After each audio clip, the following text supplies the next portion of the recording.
Ito naman po mga kapatid, Lunes po ng umaga, Lunes na Lunes, maganda at maaliwalas pa rin kaya ang magiging panahon po natin. Ngayon, alamin po natin yan kasama ang ating resident meteorologist, Weather Tito Alvin, na laging may panahon para sa'yo. Good morning, kapatid! Good morning kapatid at good morning Mama Dims. Ulat panahon na po tayo ngayong araw ng Lunes sa mga bibiyahe nga ngayong Holy Week. Paghandaan po natin ang patindi pang init ng panahon. Sa katunayan, umaabot na po yung tinatawag nating ridge ng high pressure area dito po sa northern part ng Luzon.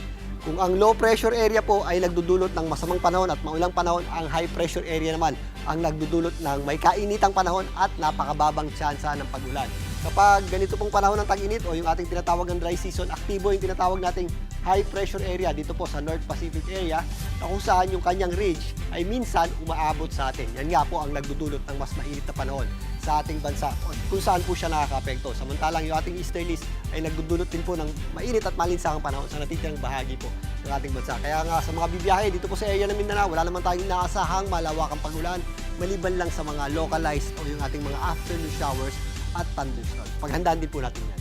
Ito naman po sa area ng Visayas, sa mga magbe-beach, lalong-lalo na sa Western Visayas, dyan po sa area ng Boracay, Iloilo at Palawan, mas matinding init ng panahon pa rin po ang ating aasahan. Kaya nga sa mga magdadagat, ay ugaliin po natin ang pag-a-apply ng sunblock at umiwas na rin po tayo sa direktang init ng araw. At kapag maglalakad ka tayo sa beach, lalong-lalo na po sa mga white sand, huwag po natin kalimutan na mag-shades para makaiwas tayo sa glare o yung pagkasunog ng ating mga mata. Dito naman po sa Luzon, matinding init ng panahon din ang ating aasahan, particularly nga dito sa Northern Luzon dahil nag-i-extend dyan yung ating tinatawag na ridge ng high pressure area. May kainitin po, lalong-lalo na sa mga kapatagan, kagaya ng Cagayan Valley, malaking bahagi na rin po ng Central Luzon. So maganda po tayo dyan ha. Again, sa mga lalabas ng bahay at may mga lakad or may mga biyahe ngayong weekend, pagandaan po natin ang matinding init ng panahon at maalinsangang panahon.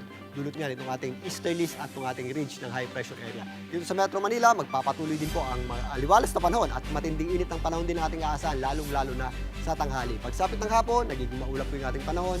Medyo mababa yung ating tsansa ng pag-ulan, pero may pagkakataon na nagkakaroon tayo ng dagniang mga pag-ulan o yung ating mga isolated na mga pag-ulan or thunderstorms na kadalasan nga nangyayari tuwing hapon at gabi. Pero mas pagtuunan po natin ng pansin ang matinding init ng panahon at alinsangan, lalong-lalo na sa tanghali. Bango na mga kapatid, ang ating araw po ay sumikat kaninang 5:54 ng umaga, lumiliwanag na po at may kainitan na rin po at lulubog po yan mamaya 6:08 ng gabi. At yan muna latest sa ating lagay ng panahon ngayong Lunes ng umaga. Muli ako po ang inyong Weather Tito Alvin. Lagi may panahon para sa iyo. Mga kapatid, Dimples Romana po, maging maalam at may pakialam sa mga napapanahong issue at headlines. Mag-follow na po at subscribe na sa social media pages ng News 5.